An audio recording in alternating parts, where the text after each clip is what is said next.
Morning, everybody. I'm Zoe Bermant.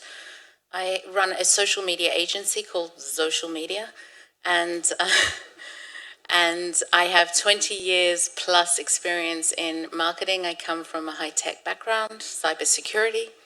I've been doing my agency for about a year, and I also lecture for Yahav College, training Olim on how to work on social media management so that they can get jobs here in Israel. I'm often invited to talk about how social media can help you personally increase your visibility and credibility. And that's what I'm here today to show you, how you can use mainly Twitter, but I'm going to give you a few best practices and hints and tips also for other social media platforms, how you increase your visibility and credibility by using social media. We are in a different world. People are online and they're doing and sharing everything on social media. When you apply for a job today, people look you up and see what you're writing on Facebook and on Twitter, regardless of what your CV says about you. The people that are talking about the industry that they're applying for a job in are more likely to be hired than the people who don't talk at all. If you're not visible anymore on social media, you're no longer visible. In fact, most HR people and recruitment people are saying today that you don't even need a CV. What you have on your LinkedIn profile is enough to verify whether or not the endorsements you have on there, the things that you post and the things that you talk about on LinkedIn are enough to verify whether you're a candidate for the position, more than the piece of paper you send in with the job application. So having said that, there's also research already out that says that people, particularly in your fields, in the science field, who publish more on social media are finding a faster path to citation than those who don't. I did a little bit of research last night, believe it or not, just last night, on this particular topic, and I can show you what social media can do for businesses. Social media doesn't know whether what you're putting there is scientific or if it's about a business or whether it's about you wanting to be a big star. Social media algorithm, and I'm sure many of you know what an algorithm is, the social media algorithm doesn't care. It just knows to show your posts to the people that you're connecting with, the people that you engage with. And if you know the best practices and if you use the right words and the right key terms and phrases or hashtags, then you make yourself visible to other people around the world who are using those keywords and hashtags as well. So it's not really about, I don't want to be out there and I don't want to be spamming anyone and I don't want to annoy my friends, because the world has changed and this is the way we now communicate. There is a rule on social media, I call it the Chai rule. I can only give this lecture in Israel. It's 18 minutes. 18 minutes after you put a post on social media, if nobody interacts with it, it is as if it is dead. It is no longer alive. And that's because it requires somebody to like it or comment on it or engage with it in order for the algorithm to kick in and start showing that post to more people. The more people it shows it to, or potential people, because there's this world of reach and impressions, the more chance you have of visibility. So you need to be out there to start with, and you also need to be sending it to the right places in order to get that engagement. And from engagement comes more visibility, and from more visibility comes opportunity. And I'm here to show you how to get those opportunities and how to maximize what you're doing so that you get called and asked to speak at an event. You get asked to collaborate on a citation. You get asked to submit a proposal for funding. Please, God, as they say. Okay, so let's look platform by platform. On Facebook, there's almost a 1% rule. Most of the posts that you put on Facebook are seen by 1% of the people you're actually connected to or follow. And that's because Facebook is huge. And there are just so many posts going out every minute that they have to have some kind of an algorithm in place in order to decide who sees it. Normally, it's the the people closest to you or who have recently engaged with your post. But Facebook's actually quite clever. And I'll give you an example. I was in New York in November last year, and I met up with a friend I used to work with 14 years ago. I haven't seen her for about 8 years, and we used to work together 14 years ago. I took a photo of us, a selfie, on the subway, and I shared it to Facebook. And the people who were commenting on that particular photo were people we used to work with together 14 years ago. They're not people I engage with on a daily basis. The Facebook algorithm knew to look at the followers that we had in common, find the commonality between this person that I don't engage with all the time, and show the photo to the right people so that they were the people commenting on my photo. Now, you don't have to trust Facebook, and I don't, but there are also ways to force Facebook to do what you want it to do, to connect to colleagues, to connect to people that you're in the same science field with, and to then, when you post to Facebook, make sure that they're the people that are seeing that post and not your friends and your family who really don't care mainly about what you do in your expert field. On Twitter, it's a much sadder story because although Twitter is this amazing world where you can really get directly in front of someone, does anybody use Twitter here? Show of hands, too? Okay, I will go very in-depth into what Twitter is and the value for it, but I'll stop for 1 second and tell you that on Twitter, you have the ability to tag somebody and it gets right in front of not just them, but the people that follow them and that are interested in them, okay? There is no other platform in the world that behaves like this. On Facebook, if you tag someone, they get a notification you've tagged them. On LinkedIn, if you tag someone the same, they get a notification. So even if it's an entity like a university or a research body, Horizon 2020, whatever, if you want to be visible to them with a paper that you've written or something that you want to say, by tagging them, you're making yourself visible to their audience, especially if they retweet and like what you've written, okay? This is why it's the #1 customer service complaint platform in the world. When you're standing in line waiting for your Delta flight to leave and they've lost your luggage, they're 4 hours late, how do you get them to deal with you? You tweet them. And they don't want bad reviews and bad tweets, so they more than likely will send someone over to you in the line to deal with your issue. Okay? Journalists use it because it's the fastest network in the world. When you want to get news on something, unfortunately, sometimes very sad news, the fastest way to get it out there without regulations or without any kind of stopping it is to do it on Twitter. Now, there can be ramifications for that, of course. You can end up with a president who tweets a lot of things that maybe he shouldn't be talking about, or you can end up, there's a very famous story of a young girl who got on a flight to South Africa, and just before she left, she tweeted something she should never have said. She was in PR and communications. By the time she landed in South Africa, she had no job and no life. She had ruined her reputation by what she had tweeted. I'll tell you a bit later about it. So going back to this algorithm problem, most tweets only get seen by 100 to 200 impressions. An impression means it's the potential for somebody to see it in their feed.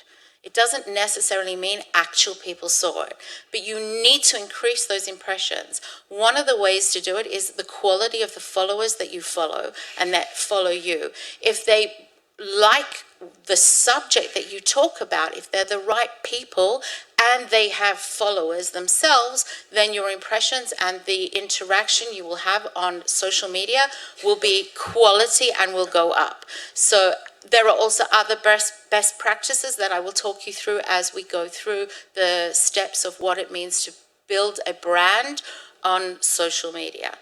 And on LinkedIn, it's a little bit of a better story because LinkedIn wants you to connect. They want you to be subject matter experts, so they do tend to show your work to more people that you connect to, again, if you're connecting to the right people, okay? I want to show you what that looks like in real terms, not just to tell you that there's a problem with social media.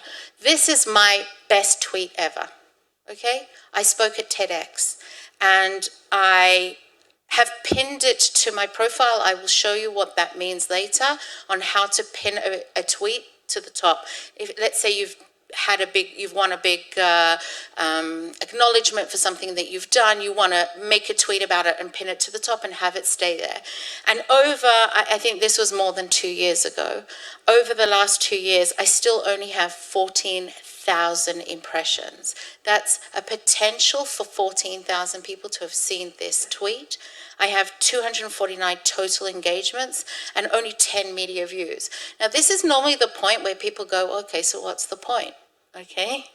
And I understand. If I'm telling you it's really hard on social media, and even the good tweets and the good posts don't get that much exposure, a lot of people say, well, what's the point? But there is a very, very big point. I invented a device that clips onto strollers, and when you put it down, it's like a bicycle stand. It stops the stroller from tipping backwards when you take all your kids out and you've got all your bags on the back of the stroller. It's a patented device. I wanted to sell it, and I didn't know how to approach companies who buy or sell baby products. So I started posting on social media, and I started using LinkedIn and Twitter to get out and make myself visible to the CEOs and product designers and developers at baby product companies. And a year later, I sold my product through through LinkedIn, not through a tweet. It was through a LinkedIn post. I got contacted by an Italian company, and they bought my invention. So social media has a real value, even though, as I say, it is hard. If you understand it's hard, you understand how to use it properly, it doesn't matter that it's hard. There are ways that you can optimize to make yourself visible and give yourself credibility. Yes. On Twitter, an engagement is considered a like, a retweet, a comment, or a reply. On Facebook, it's a like, a share, or a comment. And actually on Facebook, which I'm sure you're mainly familiar with, you see 2 lines of text, and then there's a button to click to read more. That's also considered an engagement. It means that somebody took an action to read the post rather than just scrolling through and ignoring it. A video view is also an engagement.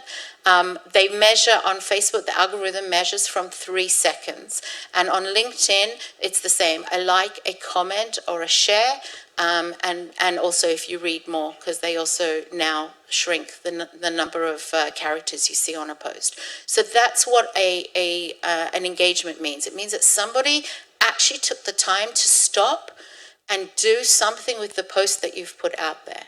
That then kicks the algorithm in, more people potentially see it, and also the people who engage, their connections start to see it as well, some of their connections, particularly if you've got mutual connections. So this is great. For example, if you build a network and you have colleagues or people that you know overseas who you're not engaging with day to day other than maybe emails, and they do like one of your posts and their colleagues see it, that opens you up not just to a very small world here, it's a digital world that you're opening yourself up to. Here are 2 posts on Facebook, just to give you an example. On the left-hand side, we had 25 likes on this post, and you can see it reached 344 potential people. Okay, so even though 25 people liked it, 344 reach.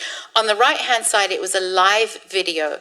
Now, there is a saying in the world that content is king, and now the new saying is video content is the new king.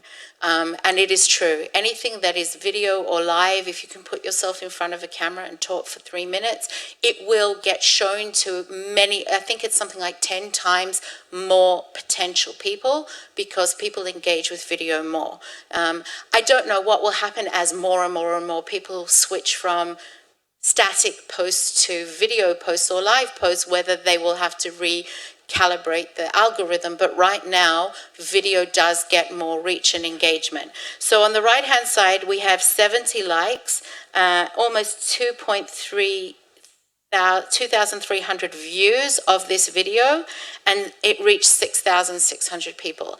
I can tell you on this Facebook page, this is for a client of mine called Nice, they have around 6,000 followers. So if you think they've put all this effort into a live session and they've had 70 people like it, and 2,300 views, and yet still, and they have 6,000 followers, they still haven't reached very far outside of their existing box in order to get the message out to the world that what they do and how they engage.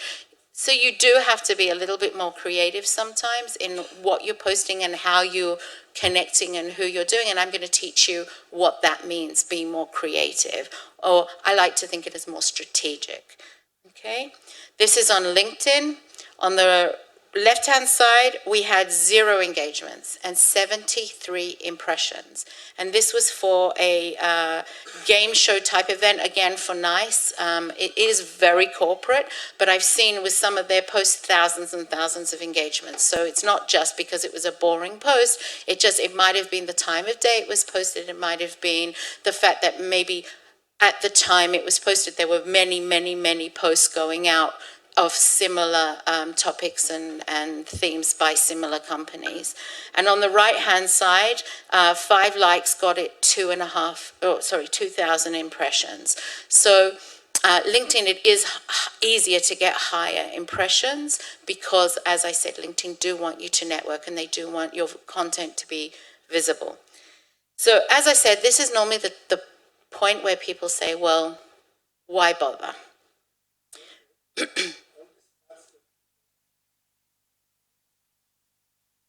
Private users you can, for sure. The only difference with private users is that they don't give you analytics in the same kind of way. On LinkedIn, you can look at your own posts and see the reach and the views and the whatever. On Facebook, you can see how many people liked, but they don't quite give you. You don't see the impressions. On Twitter, you do. So Twitter is one of the stronger platforms for measuring success and return on investment as well.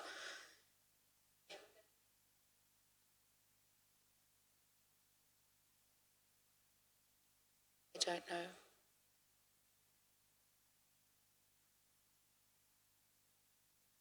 Okay.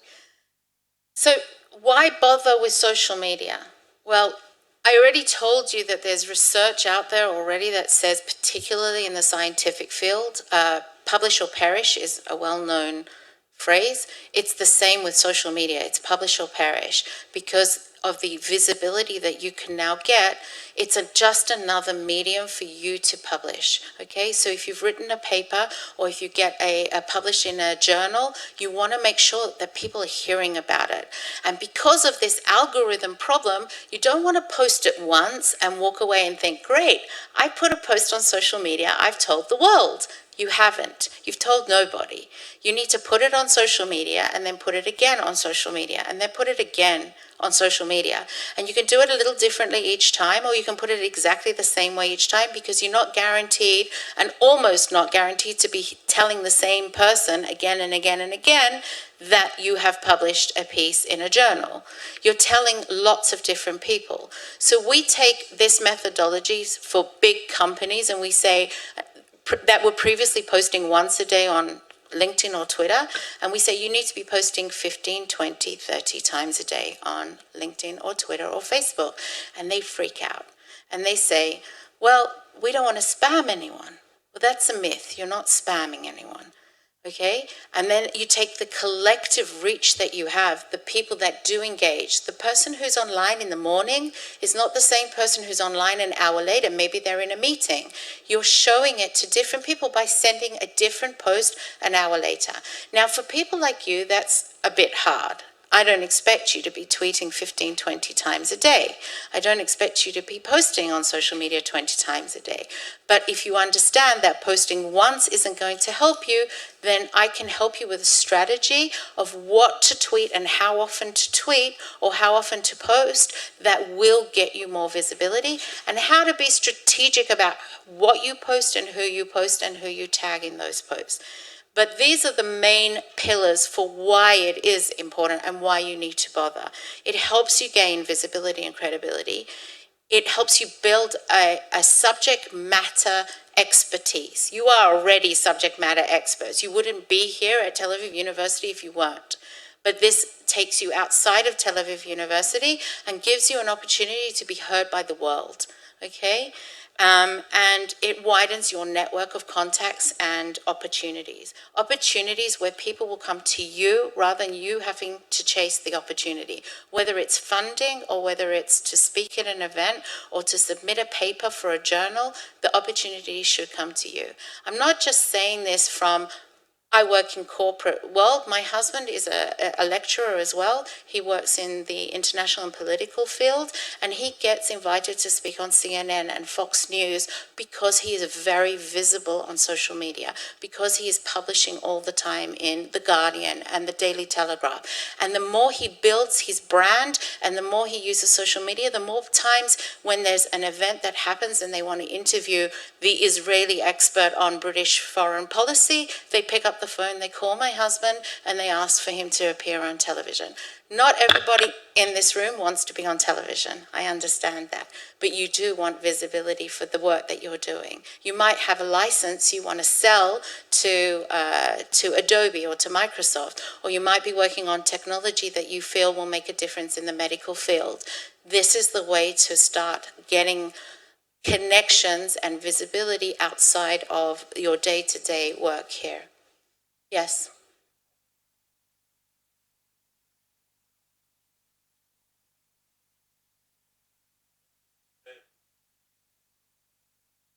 So it's a very good question.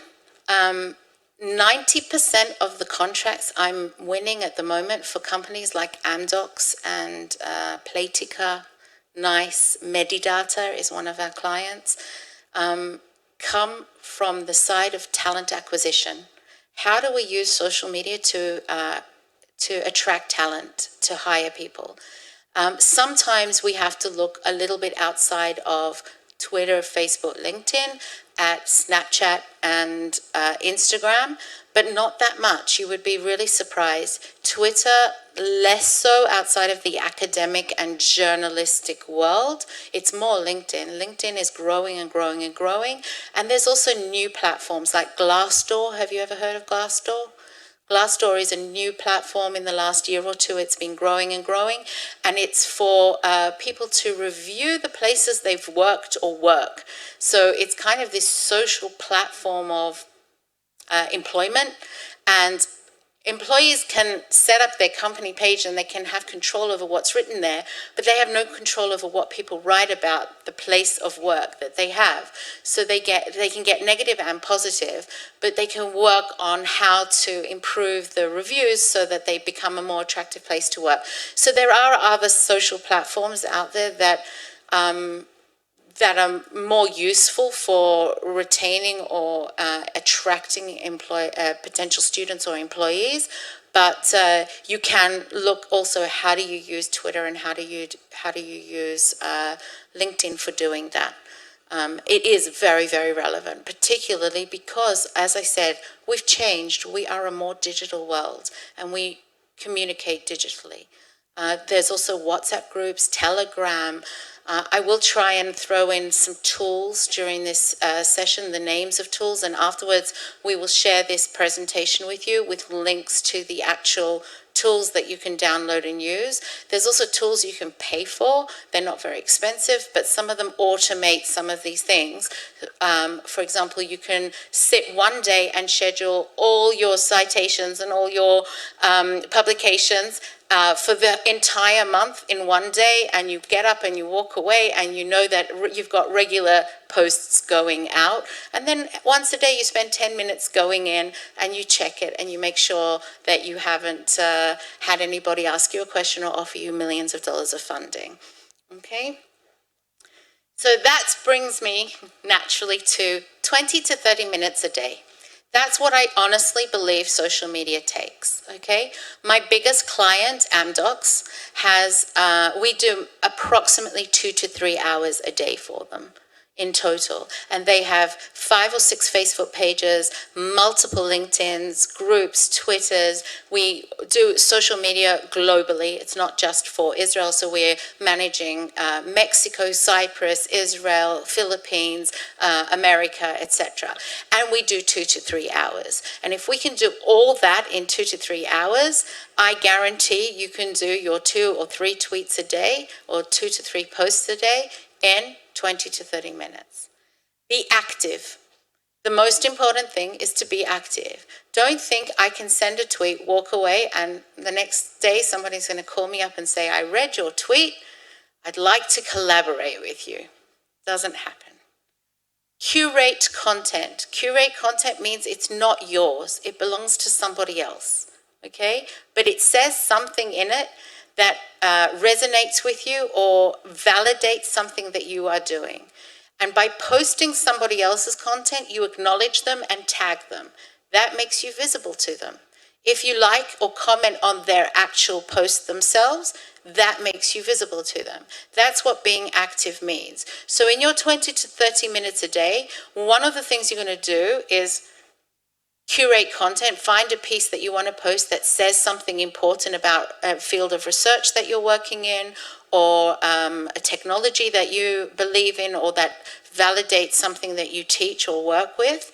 And you're going to, while looking for that curated content, you might follow a new person, or you might comment or like something that they've said. Okay? They then follow you back. The great thing about them following you back is that then when you post your next item, and if it's a good piece or if it's something important that's valid to them, they might engage back with you. They might connect with you and ask to collaborate with you. They may add you into one of their watch lists, and I will show you how watch lists work on Twitter. You're opening up the opportunity of a new relationship with someone that might not previously have ever heard of you, okay? And that is, the third part is engage with influencers. You might need to spend a little bit longer looking for who those people are that are influencers. What makes a person an influencer on social media isn't that they have millions of people following them. It's that in the area of expertise, they are influencing the voice and influencing the industry by the posts and the connections that they have. So they could have very few followers, but the people that all follow them are quality and are people that will be relevant to what you do. You can make yourself, by connecting with big influencers as well, again, very visible. I will tell you a short story. I have a slide on it a bit later about how I did it for a client of mine that have air quality API data solution called Brizometer. They're an Israeli company. How we use Twitter to get them visibility in front of meteorologists and air quality professionals and journalists. We'll get to that a bit later. Join. There are lots of groups and communities online, particularly on LinkedIn, where all the people in the groups are subject matter experts, particularly in the life sciences and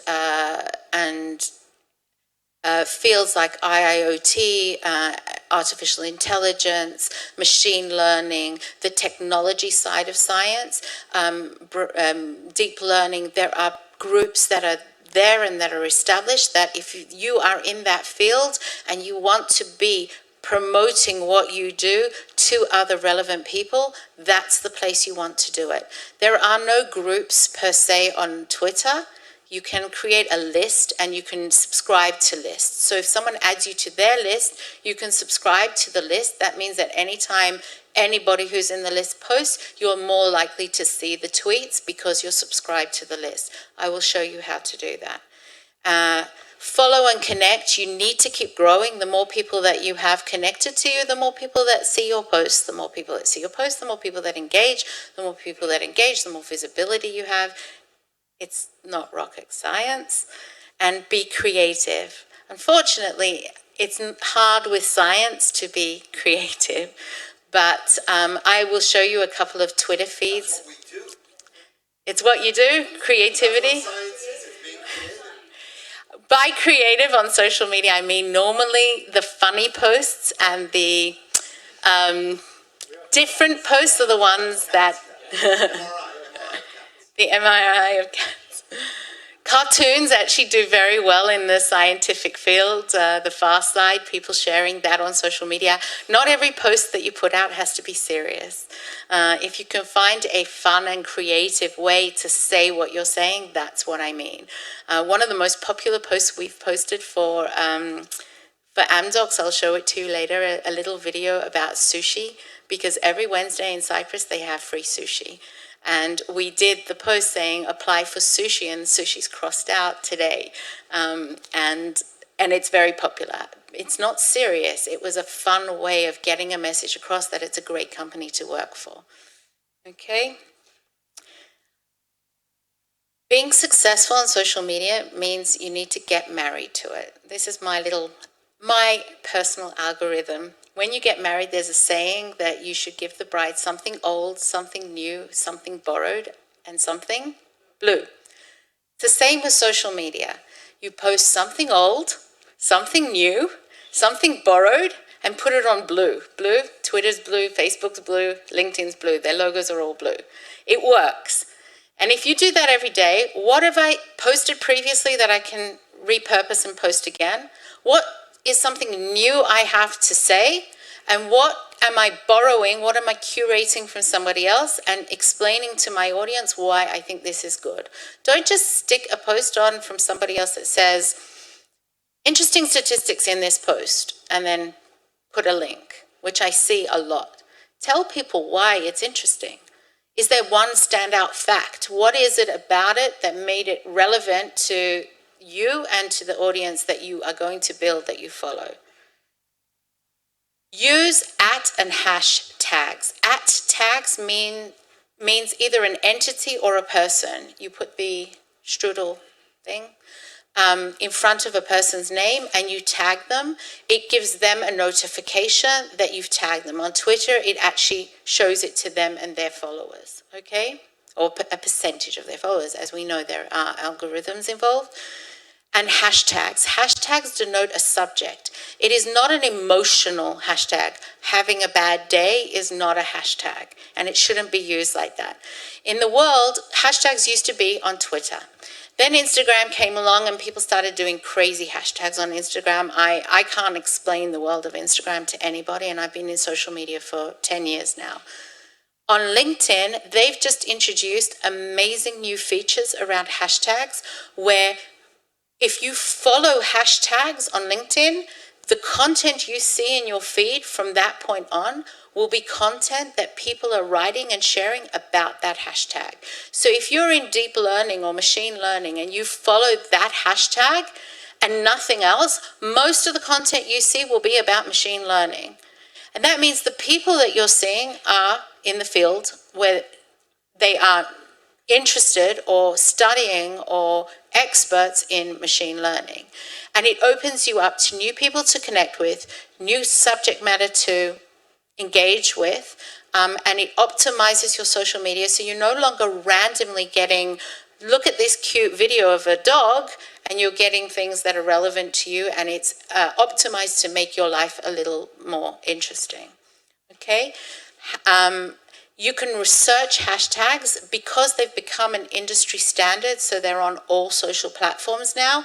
It is becoming a little easier. There used to be a little difference between what was used on Facebook, what was used on LinkedIn, what was used on Twitter, but that is moving closer and closer together because now even Google, you can search hashtags on Google. So I will show you a little later when we go into the Twitter section how to use Twitter to actually search for content and how to search for people that are using those hashtags that you're going to use. Don't be afraid to use Facebook. Everybody I speak to says, well, Facebook's for my friends and my family, and I get it. But actually, if you use Facebook properly, you can, like I said before, you can trust Facebook that they will show the post to the right people. But there is a way, and I'm going to switch over very quickly to my Facebook. I apologize if there's anything on my Facebook that I have no control over. If someone's written dodgy post or anything. This is my family. Ozzy, my husband, and my kids. Under my friends, I have 1,431 friends. I do not have 1,431 friends. I probably have 10 friends that I want to tell about my life. I have 1,431 connections on Facebook. And under these connections, I can hover over one of them and then add them to a list. I can categorize all my friends and connections on Facebook into colleagues, people I work with on a project, ex-colleagues. I was born in South Africa. I might want to communicate something. I'm traveling to South Africa.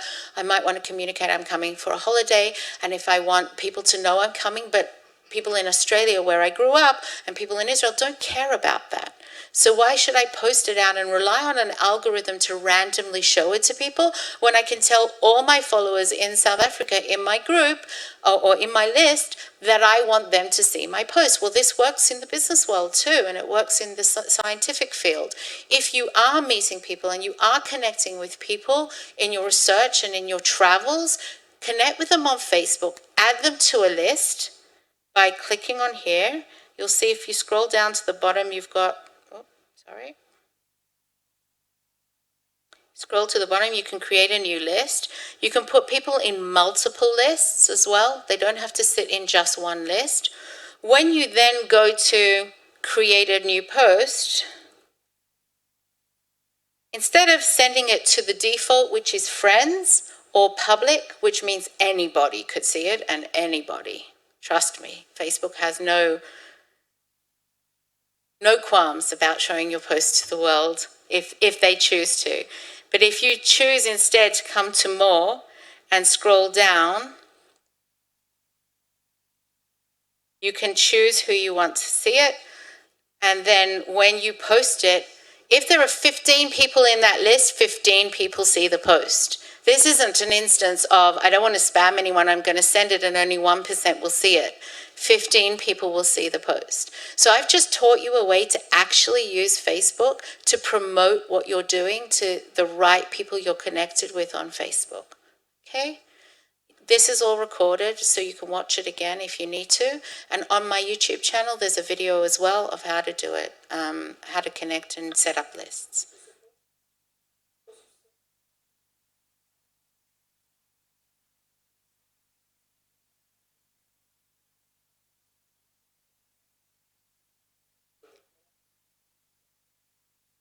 According to Facebook, yes. I don't believe that it does. I think the bigger the list, the more the algorithm will then start kicking in. But I've no way to verify whether all my friends see it. I have sent it to smaller groups of 20, 30 people where almost everybody has responded in some way or positive way. So I believe that, yes, it should show it to all your friends. Facebook intended people to use this feature. The fact that most people don't know it exists shows that Facebook missed an opportunity to educate their users to use it the way they wanted it to. But if you use it the way they want you to, they reward you by showing your posts to the right people, rather than letting it be random. Okay? Yes.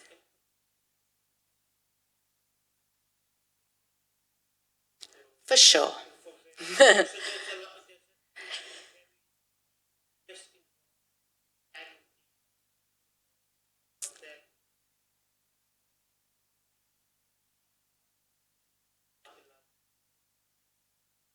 I don't doubt that Facebook have access to all the information and can share it and would if they were asked to or if they had a need to.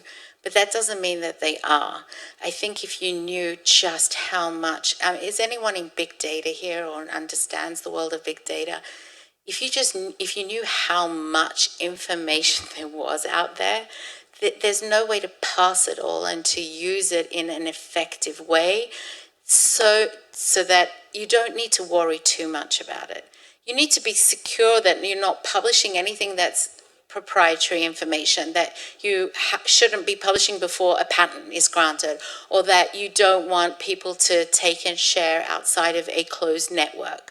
But if it is public knowledge and if people need to know about it, then don't be shy, you should share it. Facebook doesn't really care, and nobody really cares about an individual unless you're doing something highly illegal or you're a Julian Assange, or the average person out there is just living life. And we are in a different world. We're in a more connected digital world. We have to let go a little bit and share a bit more. The tagging people and putting posts out there is not going to expose you to any risk other than somebody might actually hear about you. Okay?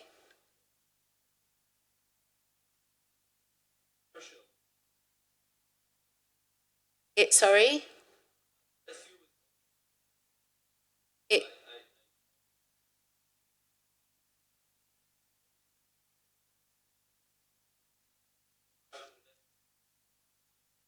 you can switch that off, by the way. You have to know to go into, like with Facebook, if you know that they're tracking you when you drive, if you know what they're doing and you know how to switch it off, you can decide whether or not you give that information to them. But I take the view, and I'm a mum with young children. When I was driving around, if I found out that Supercell's having a sale on children's products, I would be, hey, that's really cool. I need to know that information. It is a different world. Yes, you are getting a lot more personal experiences as a result of them knowing everything about who you are, where you are, what you're doing, but it's not in a malicious way for the most part. When America is compromised during an election, that's in a malicious way. And yes, Facebook needs to stand up and deal with that, and the world needs to understand what happened. But 90% of the activity and the tracking is not malicious. It's all about making you more connected and giving you more value in your day-to-day life. And I don't think that that's a bad thing. I understand why some people are cautious, but I don't think it's a bad thing. Okay, let me go.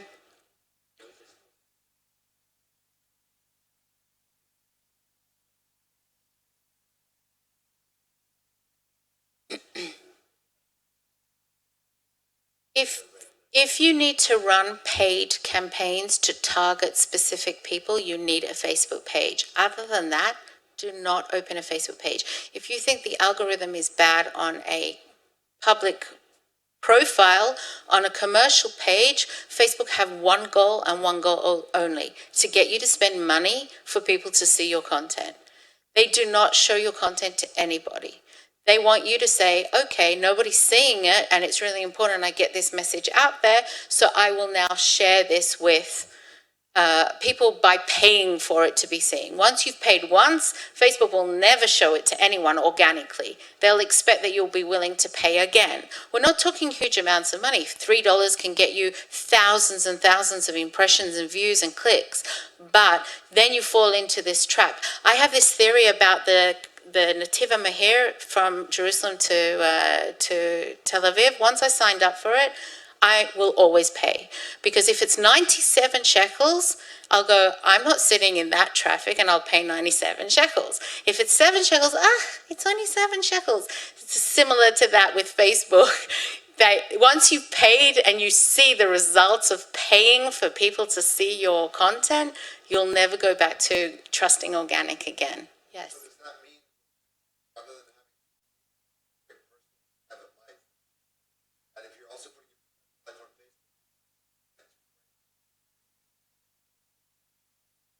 Not anyone. I would say people you've met, people you've collaborated with, people that you connect to in real life are the people that you would accept on Facebook.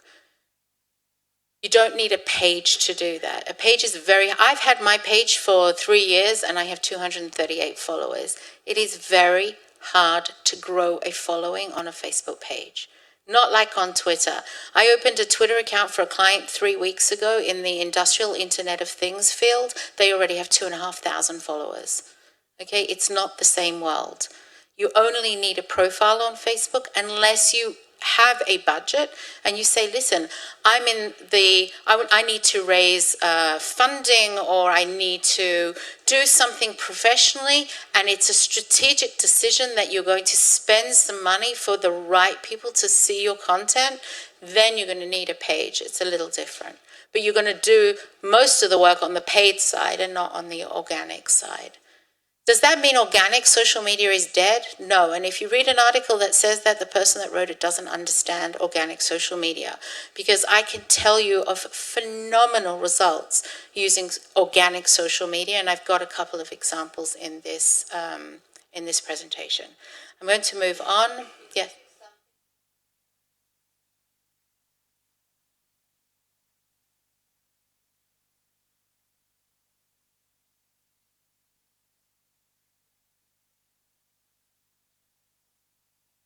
You can do it in your personal. It depends. If you post product after product after product in your personal page, Facebook will probably block you because they want you to be using their commercial tools to do that.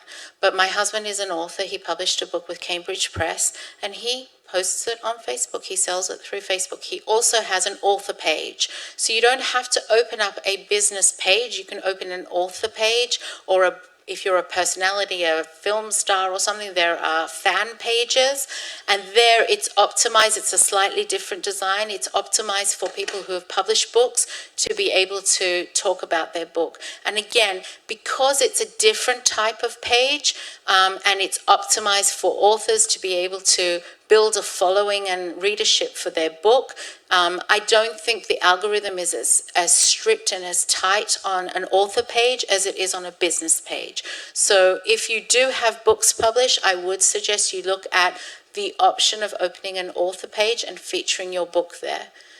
Do you absolutely need one? No.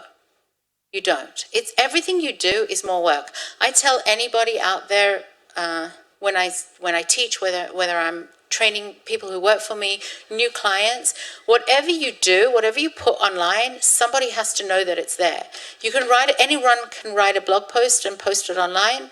It's getting people to know it's there and read it is the hard thing. Anybody can put a website online. It's getting people to know it's there and to see it and engage with it is the hard thing. So it's the same thing. Everything you open and everything you do is something you have to maintain and manage. You cannot open your Twitter today and then ignore it for 3 or 4 months, because it just takes one person looking at it to see that you're not active, and you've lost opportunities for them to take you seriously. You use it or you lose it. That's the rule on social media today.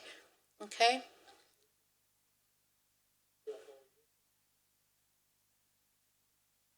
No, just update it.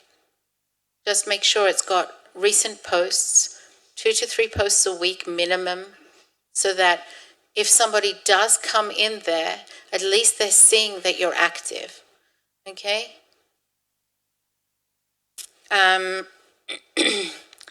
Twitter, I've said it a few times, is the easiest one to use, for sure, because you have less restrictions on algorithm exposure, and because you can make yourself directly visible in front of other people.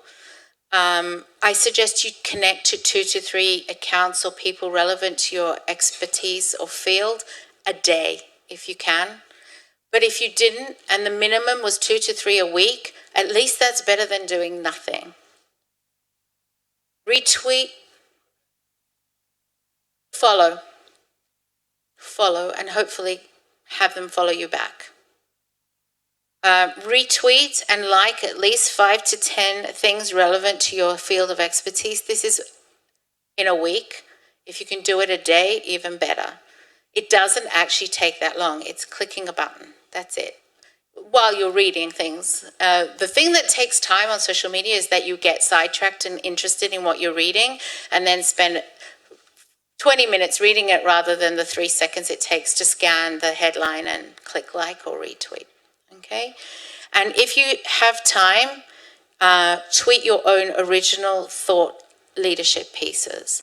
Not everybody writes or is a blog writer, but there is something on LinkedIn called LinkedIn Pulse, where you publish an article rather than just sharing someone else's content.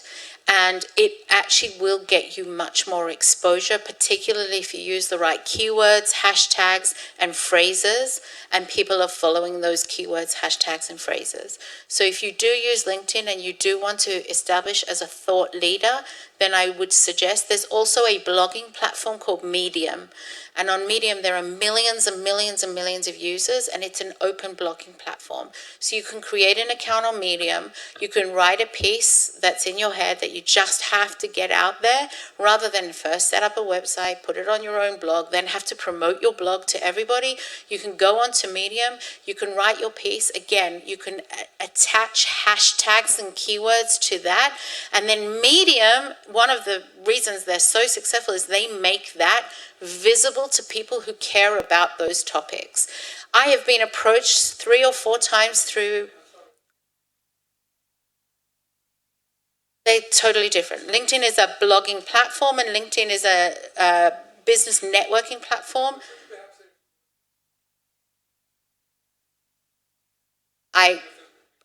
I wouldn't know. I'm a social media expert, and I know the social. It,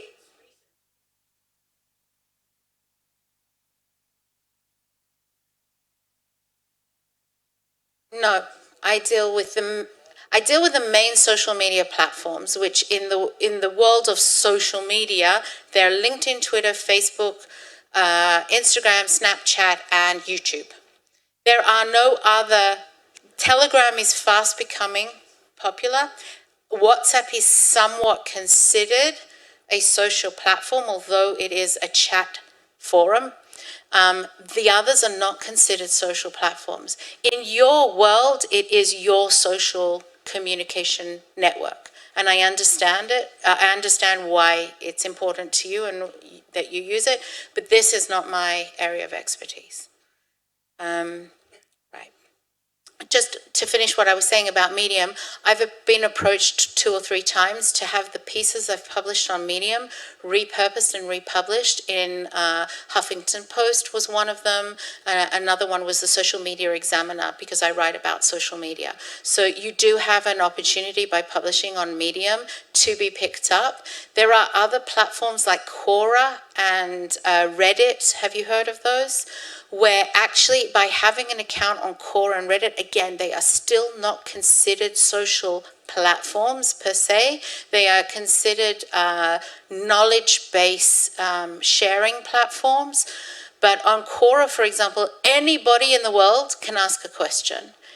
And anybody in the world can answer that question. However, if somebody asks a question about the life sciences or sciences field, and you have an account and you answer it, it puts who you are, where you work, it gives a little biography of who you are, and you answer the question. Now, some of the questions are silly.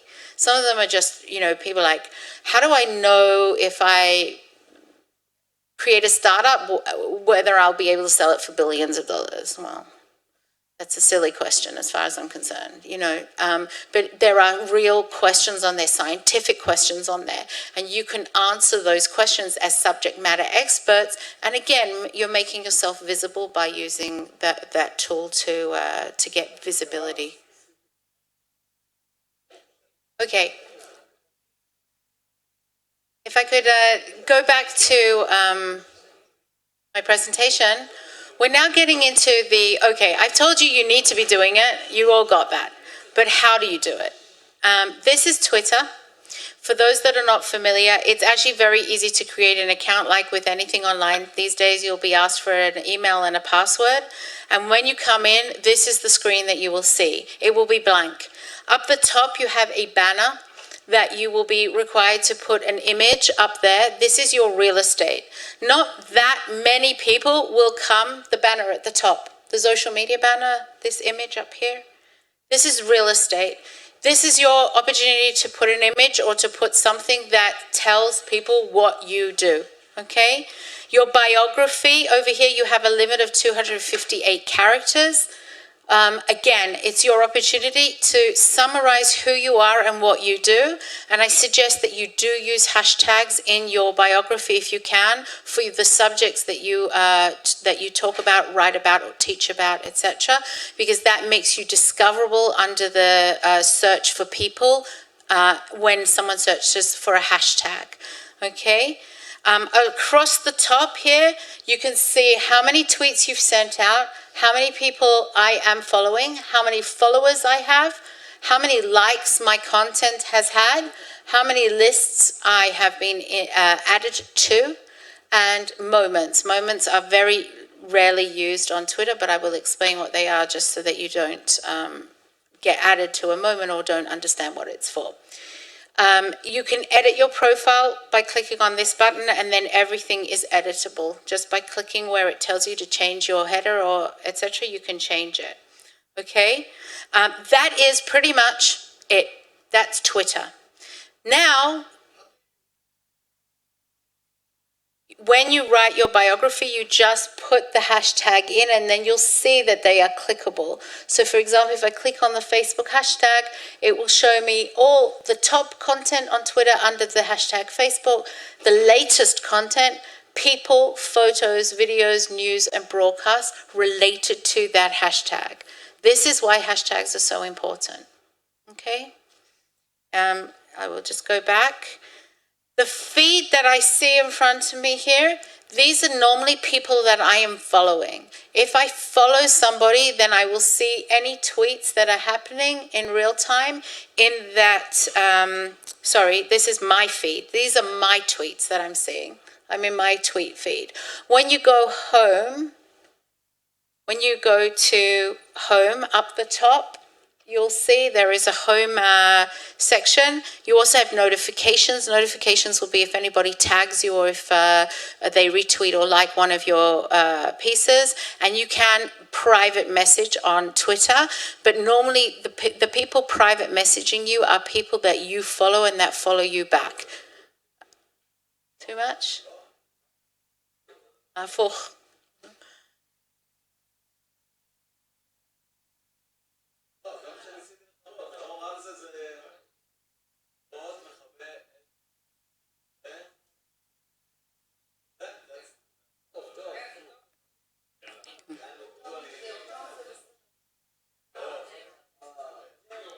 Right.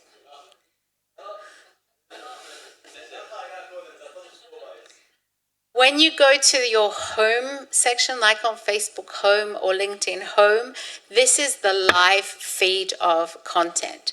These are the people that you're following. If you want to follow somebody, but you don't necessarily want your feed to be clogged up with all of these followers or content not relevant to you, and you want to optimize your feed, you can add people into a list, and then you can view your feed by list. So if you have connections or follow people in a particular scientific field, for example, you can add them into a list about that field, and then you can optimize to see just the content relevant to those people. Yes.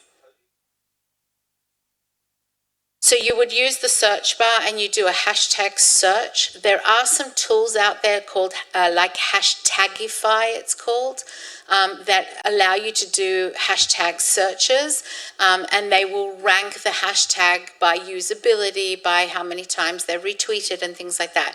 But generally, I do my hashtag research actually by engaging with people or looking at the people and looking at subjects. For example, if I want to see how people are using the hashtag air pollution or air quality and what other hashtags are relevant to that hashtag, I will do the search at the top. So,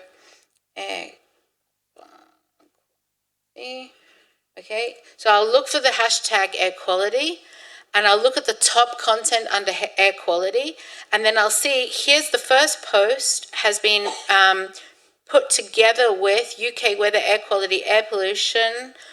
They've tagged the Met Office. Now, if this was for my client or for me and I was interested in the Met Office, I would follow them at this point. Just by hovering over the tag of the Met Office, it brings up this ability for me to follow them as I'm going through. So as I'm doing my research and looking for the correct hashtags and associated hashtags, I'm finding people and I'm finding other content and hashtags to use as part of my posting. Okay, So I can just keep going down. If I'm interested to know who somebody is or a company is, I would hover over them. It pulls up a little box that tells me who they are, how many followers they have, and if they're of interest to me, again, I would follow them at that point. Okay? The other thing that you can do once you've followed them is then add them into a list. At the top here, you have a menu under your logo or your photo. If it's your personal profile, it would be a photo. And you have something called lists. In your lists, you would create lists according to the subjects that you want to group people together. And by hovering over that person's name, you will also have the ability to say add to list. You first have to follow them. You can't add people to lists if you're not following them.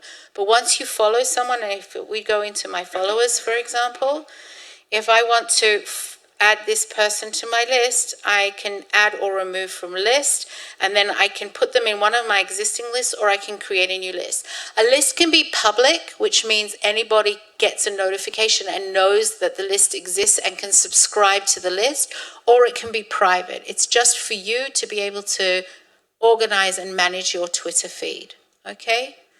If I want to view by list, again, I would come into the lists, and by clicking on, I've got a bigger one here, by clicking on this list, now all the tweets in here are for people in that list.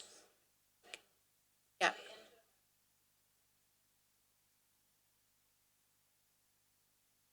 You don't have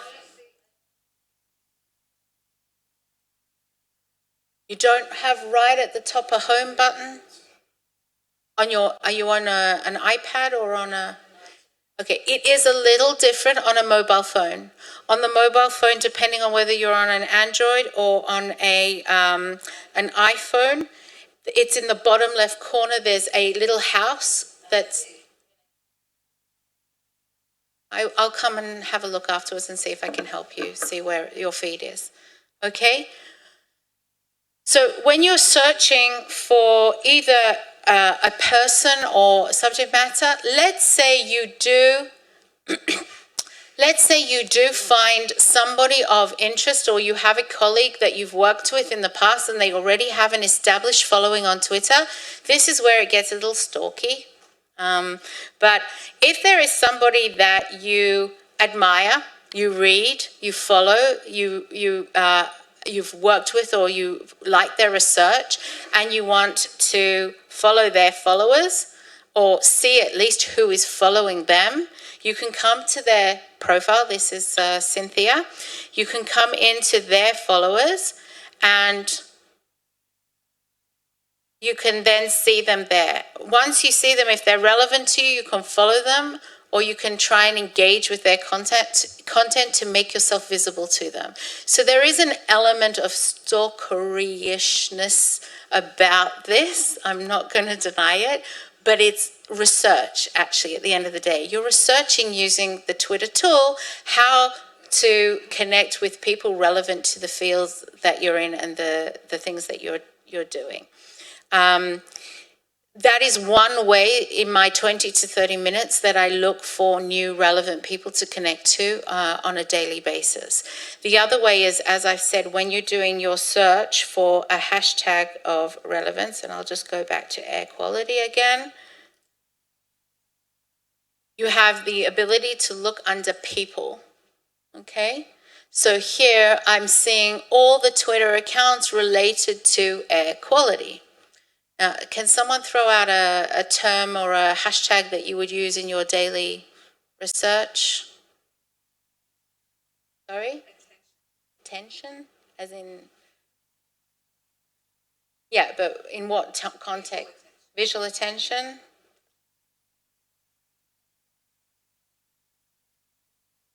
Attention is a word that people use in a sentence, so it would need to be the visual attention. There's actually it's showing us already that there's actually a Twitter hashtag set up for visual attention, but if we don't click on it and we just search for visual attention, again, you're given the latest people. There are not that many people who've used the terminology or the hashtag visual attention in their tweets or in their profile. But if we look at latest content, here there are people looking at retail intelligence, visual attendance, artificial intelligence, eye tracking. And you'll see Twitter, it can be a little silly sometimes. They've just posted a minion GIF. GIFs are very popular as a means to catch attention on Twitter. When I talked before about being creative, that's one of the ways. If we go down and look a bit further, up. Okay, we look a bit further down, you start to see it in terms of jumping spiders and gaze and psychology research. These are probably fields you would associate in the sort of content you would associate with visual attention.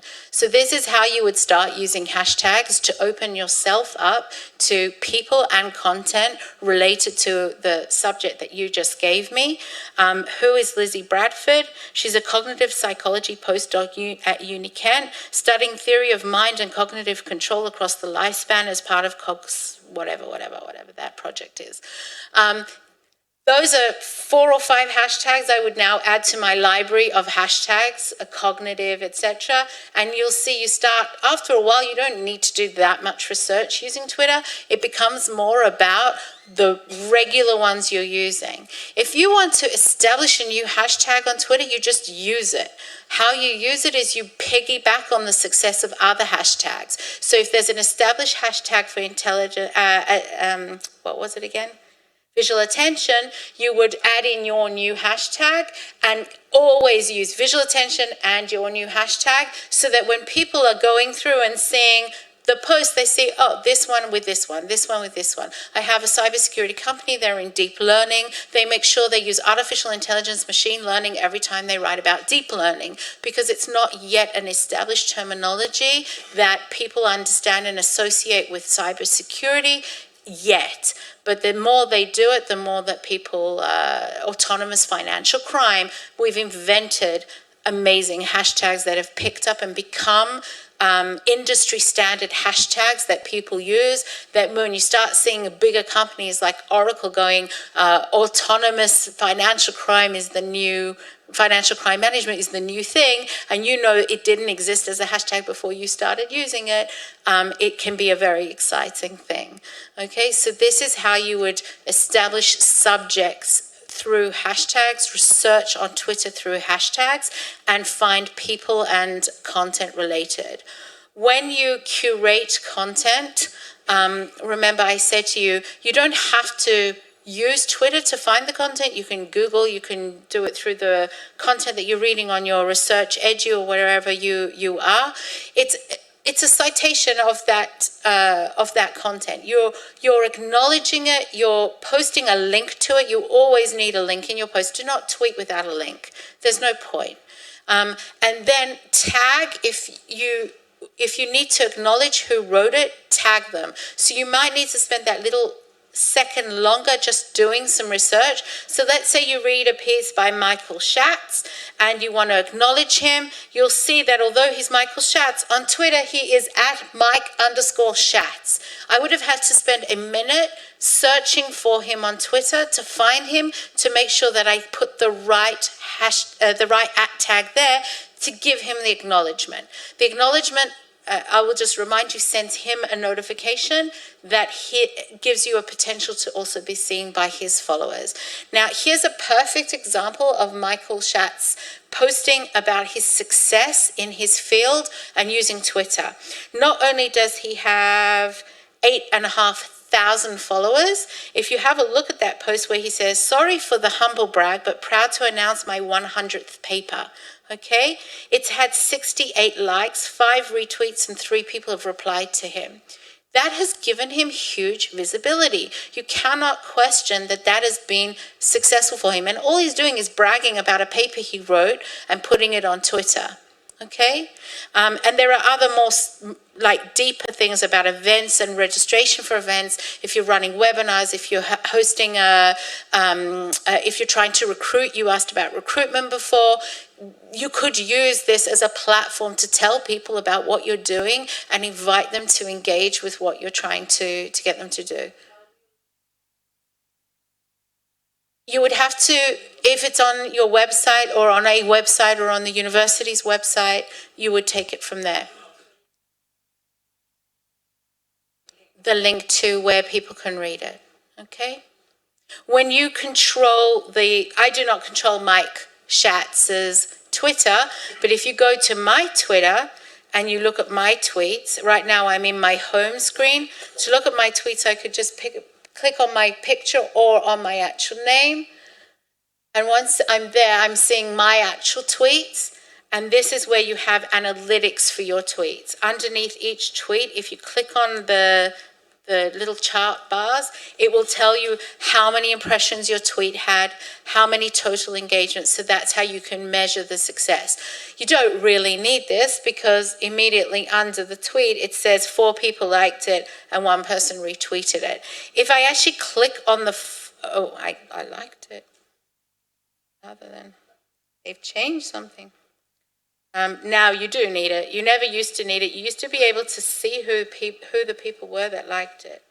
Let's see if I can get...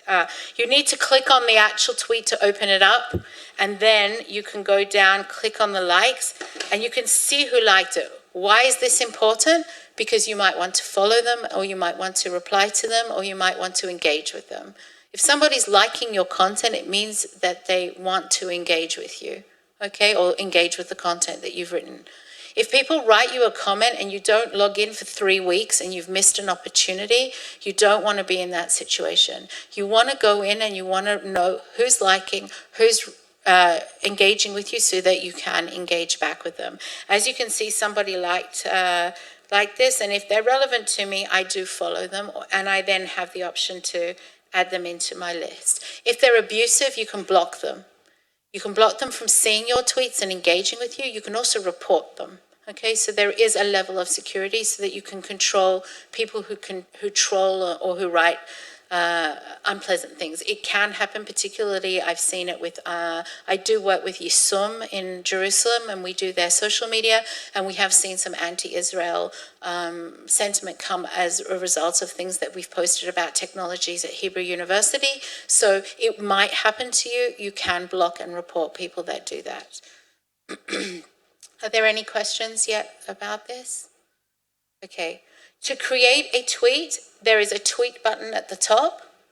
When you click on it, you get a tweet dialog box. You have the ability to add photos or video. You can put video in. You write your post. This is a post. Okay, to create a hashtag, you simply put in the hashtag symbol, the sulamit, and the phrase that you are tagging. So it is without any characters. There are no spaces, there's no punctuation, nothing. As soon as you put a space, it will end the hashtag and you will not have achieved what you wanted to achieve. If you need it to be on 2 subjects, so air quality, air pollution, you would put both. Some people like to hashtag as they go along. So, for example, if I am writing about AI, I can do it as part of my tweet. Because I'm writing about it, I may as well hashtag it as I go along. Some people don't like that. Some people think it's messy and it distracts from the flow of the text and the message that you're trying to put it across. There is no best practice here. It is what you feel comfortable with and what you prefer to do. So the other practice that people have is to write their actual post, and then after they've put their link in, and I'll just go and get a link about artificial intelligence. Very quickly, I don't really care what the link is. That's it, Wikipedia will do. Okay, I've put my link in. The next thing that people do is add all the hashtags at the bottom. Okay, they do it either running in a sentence form or one after the other. Again, there is no best practice. It is what you are comfortable with and what you like. Sometimes I put it as part of the sentence, and sometimes I put it after. You have to be aware, though, that you have a total of 280 characters for a tweet, and that includes the link, which takes up 23 characters, because there's normally a space before and a space after. So, yes. It doesn't change the 23 characters. It's 23 characters for a URL, regardless of the length of the URL or tiny URL. Okay? So you have 280 less 23 characters to write your tweet. It used to be a lot less, and it used to be almost impossible to get anything meaningful into a tweet, and they've since extended it. There is also a very old school practice of putting a period before an at. That was because if you only put the at the beginning of a sentence and then wrote your sentence, in other words, the at was the tagging somebody, it would only show the tweet to that person and nobody else. It wouldn't show them to your followers or their followers. However, Twitter fixed that problem. It was a bug that instead of fixing the bug, everybody made a workaround, and Twitter were like, there's a workaround. So now you don't need to worry about that. You can start a sentence with at. If you see other people putting the period, you don't need to delete it. If you retweet their tweet, you just leave it and you can go with it, but you don't need to have it anymore. But as I said, there are no best practices. It's what you feel comfortable with in terms of where the hashtags go. Just be aware that you may run out of room. So if you have something meaningful to say and you don't have room to add in hashtags at the end, look where in your sentence or what you're writing you can shorten it by adding the hashtags in the actual tweet rather than adding the hashtags at the end. That's where I sometimes mix the two. Sorry?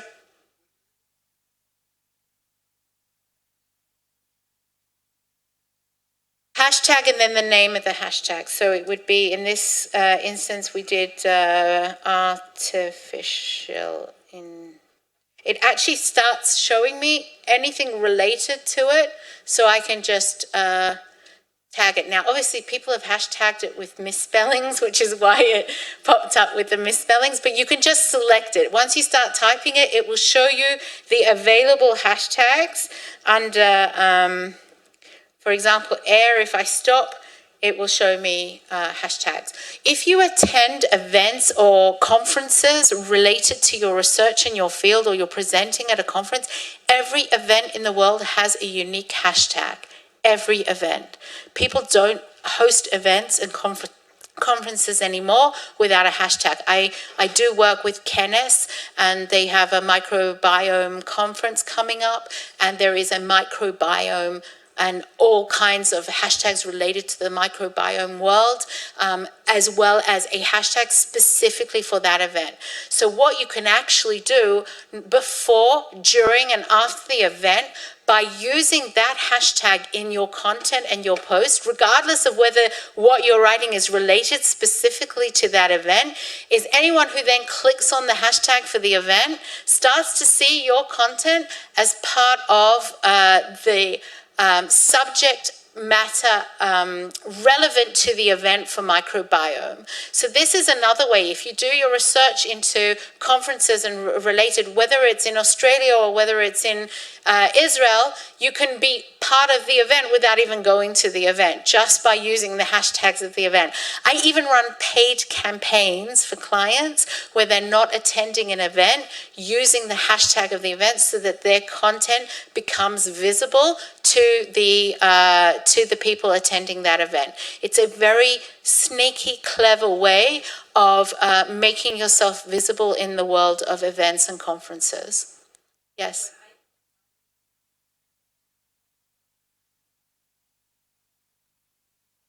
You just write it.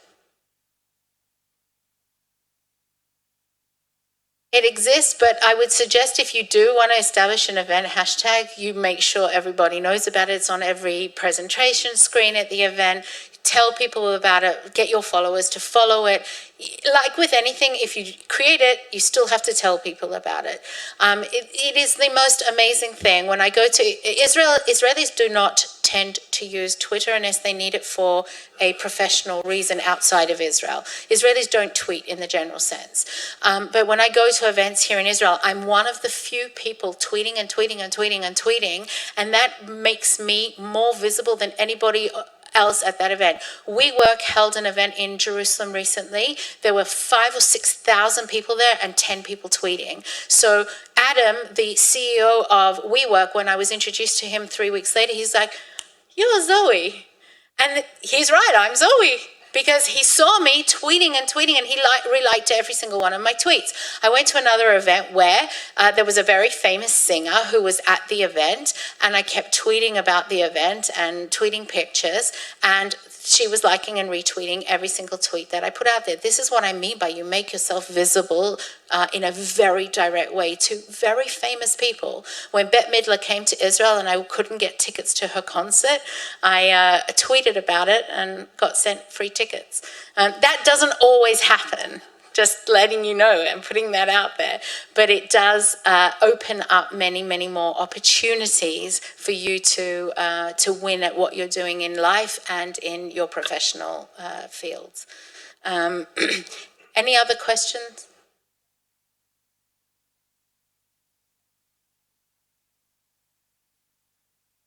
Okay, you can't.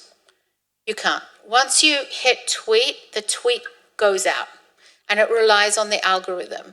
The at tags and the hashtags are how you make it discoverable to the people who follow those topics or who research those topics using Twitter. You can do a series of tweets. So this is a new feature where you can, if you can't get it in 280 characters and you want to do tweet 1 of tweet 2 of tweet 3 or whatever, Donald Trump does this a lot, you would add in a second tweet and a third tweet and a fourth tweet. Okay, if you see, let's talk about engaging with tweets. I'm not going to tweet that if that's okay with everyone.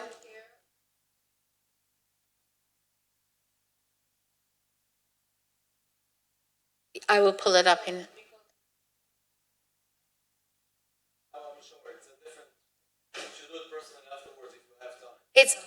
I can show you afterwards. It's not that dissimilar. The tweet app is not that dissimilar.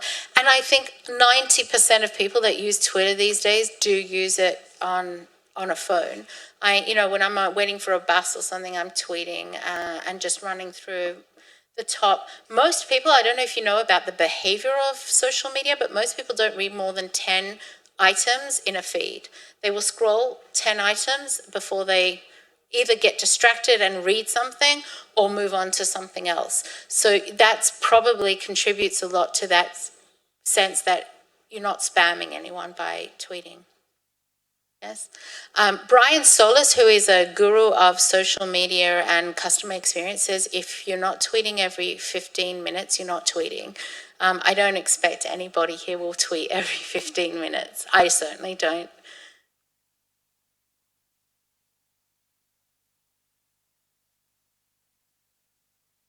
Yes. So if your lab has a profile, it is important that you contribute. So you'll want to make sure that if you are promoting something about yourself, your lab also knows to promote it. If you can engage on everything your lab does, that also, ambassadors or advocates, we call them, help with everything. So the more people who like and share something, the more people will see it. So we do encourage you, if you have a lab, that it's a collaborative effort. Not only will you like the content they post out, they will like the content you post out, and you work together and make sure that you're updating them if you've published something or if you want something promoted. It just opens up, again, more opportunities for things to be seen. The problem... So I was already asked this question during the break about whether you need to have a personal one if there is a lab one.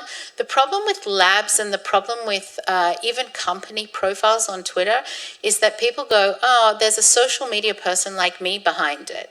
Somebody who doesn't understand, whose job it is to post regularly, is doing the work. And it's not the same relationship as I've written this, I've done this research, I've written this paper, I've filed this patent, this is what I do, and building a following like you see with Mike Schatz here, where 98 people liked what he wrote about his 100th paper. So you can create real relationships as opposed to, okay, so the lab's telling us there's another paper, the lab's telling us there's a license that's available for purchasing or something like that. It is different. I think that the personal relationship is important, but I do believe you should support each other. There is a place on social media for both. Okay? When it comes to engaging, I did say it is important to just click a button, that's it, just like. That means I've liked somebody's post. Retweet, when you retweet, you can add your own sentiment in. So it quotes the tweet underneath and gives you a chance to write your own 280 characters. So this is actually really important. It's a lot of people just retweet. They hit that button and then you're done. They go retweet and that means it's retweeted. But I would suggest you go that one step further, which will, again, opens you up to communication between people. And that's to say why you're retweeting it. And it can really just be essential to, and then again, you can add in here the acknowledgements of tagging people and the hashtags. Again, you're taking something that's already out there, you're adding your own voice to it, you're repurposing the power of tagging with it, and you're putting it out there again. So you're strengthening the piece in the first place. No, you can't. So that you can view a filtered group of tweets on Twitter. It's so that you can, yeah. So once you're viewing it, you can then see who's in the list, and you can see what content is in the list. It's a way of filtering the noise out and getting a very specific, smaller group of tweets that you see within Twitter. There are no communities on Twitter. It's not like on LinkedIn, where if you join a community and you post in that community, you're only posting to people in that community. It might be that might change, and Twitter will create a functionality for tweeting to a list, but it doesn't exist at the moment.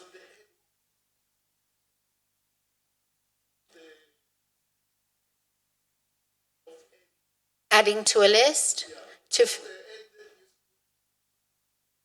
the @ symbol, the strudel, to tag a person or a company. So it tags the profile as opposed to the subject. Okay? You have built-in emojis if you need them. I don't use them. I don't like them. And then once you've retweeted and added in your sentiment, you hit that retweet button and out it goes. Okay?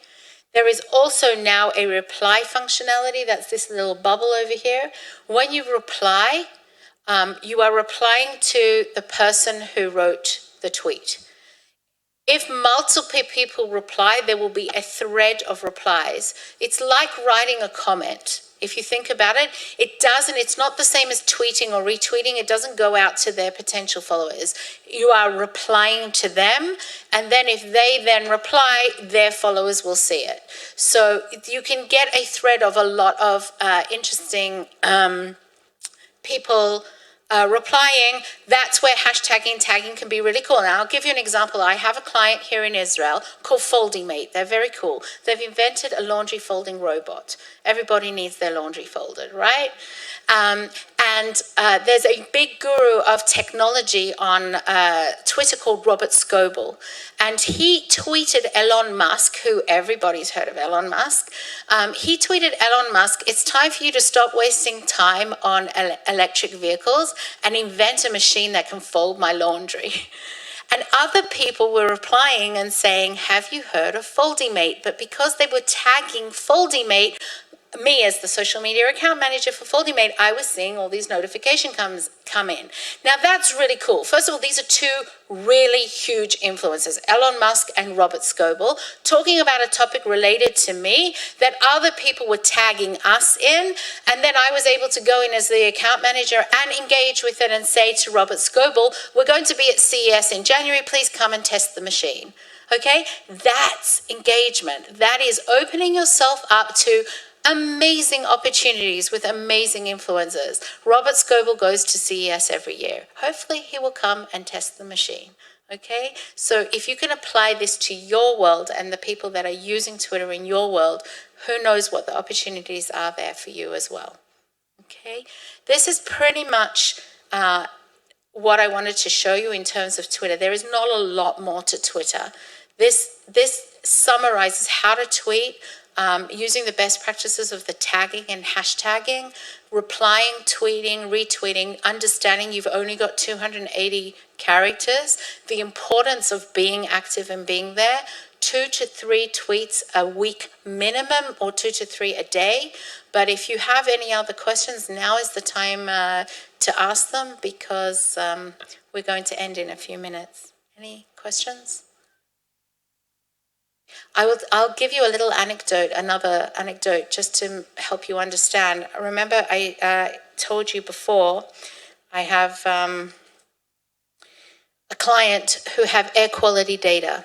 They layer lots of different sources of air quality data, and they built it into an API that they sell to companies like Dyson, who have an air purifier, etc.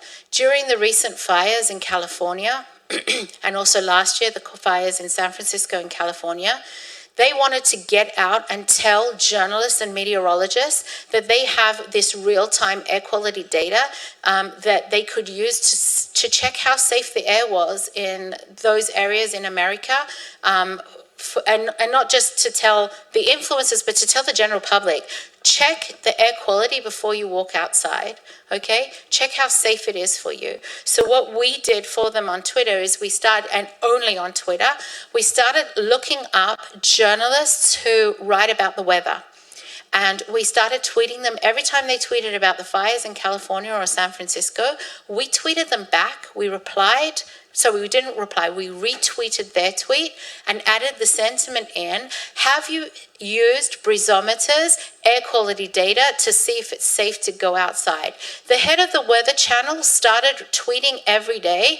Have you checked, Breezometer's air quality is now 23. We recommend you don't go outside. Now that is a phenomenal use of a social media tool to get in front of the right people who would get the message out to the public that this exists. This is what happened to their analytics on Twitter. They had a general hit rate of around 1,000 clicks from Twitter every single month to their website. Once we started tweeting out and tagging Breezometer, and every time it obviously had the link to their maps on their website, it went up to 5,000, and it kept climbing until it got to 18,000 click-throughs from the tweets to their website. This is real social value. You cannot question that if you know the right people to connect with and tell about. So this is what I talked about before, about being strategic. If you're developing and working on research to do with neural cognitive processes, or if you're working on something, visioning technology, and you want to sell it to somebody at Adobe, or you want Adobe or Microsoft to be aware of it, you need to be tweeting about it to those people. How do you tweet to people? By using the right tags and hashtags, researching who they are, following the right people, and then making it visible. It becomes much easier then for you to make a sale of a technology or of a license, or to create a partnership, or to collaborate on new technology in visioning or in artificial intelligence. That's the taking it from social into the real practical world of business and science.